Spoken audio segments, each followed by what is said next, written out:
Hello everyone, today we'll be reviewing the Spider-Man Final Battle set. The set is rated 10 and up, is set number 76261 with 900 pieces and 9 minifigures for the small price of $110. These 9 minifigures are very good, which we'll get into in a minute, but first let's take a look at the back of the box. And on the back of the box we have some play features of the set, including Electro and some of the villains attacking the 3 Spider-Man and MJ falling. So yeah, let's get into the review of the set. Here we have the first minifigure in Andrew Garfield's Spider-Man. Now this minifigure has some very good details and is fairly simple, but just has the correct signification on the chest with the longer spider logo. He also has a face print which has 2 sides to it. He has the front side and the back side, which we can also take a look at the back-sided printing, and it does look very good. This face I do not like nearly as much, but the front side is definitely a little bit better. Next up we have Tobey Maguire Spider-Man, and this one has the nice gray printing that desperately needed on this minifigure. It also has the same dual molded legs as Andrew Garfield's minifigure, and of course comes with a face as well. Here is his nice face print and hairpiece. This one is probably the least accurate personally out of all of them. It just looks like a Han Solo face print, and he does of course come with a secondary face print and the back printing, which of course is very accurate and looks very good and detailed to the actual character. Lastly, we have Tom Holland's Spider-Man, and this Spider-Man minifigure is of course very good as well. It does come with a very good printing. I'll try to focus that a little bit better.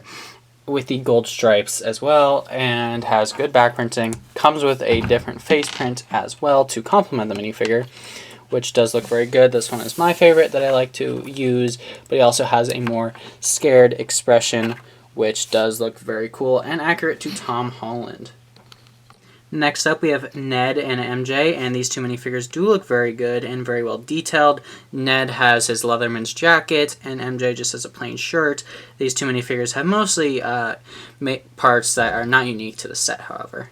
They do also come with nice back prints and very basic printing on the back, and second faces which do look kind of good but are very generic and similar to the front ones. Next up we have Doctor Strange, and this is the Brawn Doctor Strange in the set. This is the one from the Doctor Strange 2 movie. While this one is very good, it does have a lot of very good printing on it. It's just not accurate to the proper scene, and he does have a secondary face and a back print. And here is his secondary face and of course back print. The back print is a little tricky to see with the camera focus, but it does work for the back printing. You're not going to see it.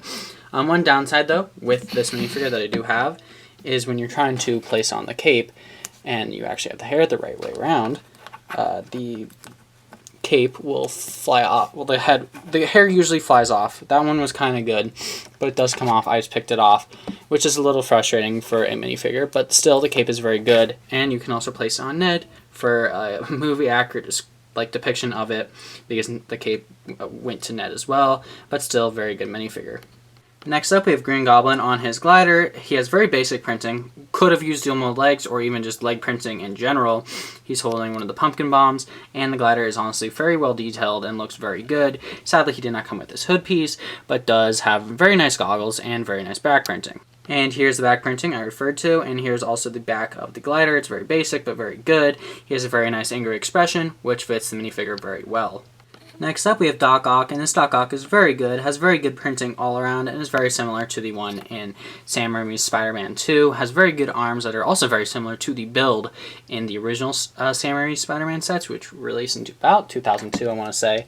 And he also has a very nice secondary face, which we'll look at right there, which does look very cool, and some back printing, which we'll get to right now. And this back printing is very basic. As soon as it decides to focus, there it is, and it's just 4 of the tentacles that go out of his back, which do look fairly good. Missing a little bit of detail, honestly, but still looks very good because you can't even see it. And here we have Electro, and this minifigure is very good, has some very good printing on him, and has 4 very large lightning pieces in yellow, which is accurate to this movie, not Amazing Spider-Man 2, however, but still is a very good minifigure. Let's take a look at the back print and the secondary face. I did, however, forget there was no secondary face, but however there's this nice back print, which is the firefighter jacket with some extra details to it, which does look very good. Now let's get on to the build of the set. Here we have the set, and there's a lot of small details which I might look over in this video, but we'll just look at a few. First, we have the Doctor Strange box, which sends them all home, which he never uses. That just destroys the multiverse. Then we have one of the cameras that one of them can use. We have a pumpkin bomb, tons of other small little details, a generator, which you can attach a minifigure to, and just the Statue of Liberty head, which has some details inside, which we'll get to. There's a spiderweb with one of the antidotes, a hammer, some sand, and a portal, and just a bunch of like debris and scaffolding. But here's where we get to the fun parts of this build. There is a portal to the Sanctum Sanctorum. There's also another portal up here which you can place a minifigure into. We also have just a bunch of small details. All of these are stickers, which kind of sucks. We can take off the head, and we have Sandman's hand that is inside of there. And there really isn't too much else to the set because it's mostly a display set, and one thing we can do is place all of the minifigures, which we'll do right now. And here we have all the minifigures placed on. We have the 3 Spider-Man up top, if it wants to focus to that. We have Doctor Strange, Doc Ock, Electro, and MJ and Ned behind of them. And then we have the one and only Green Goblin on his glider on the side, and this set does look very good. And you can attach this to a set that just came out, which I have uploaded on the channel already if you want to take a look at that. But yeah, there's a lot of good details here, and I do really like this set, but for $110 it does feel a little bit pricey.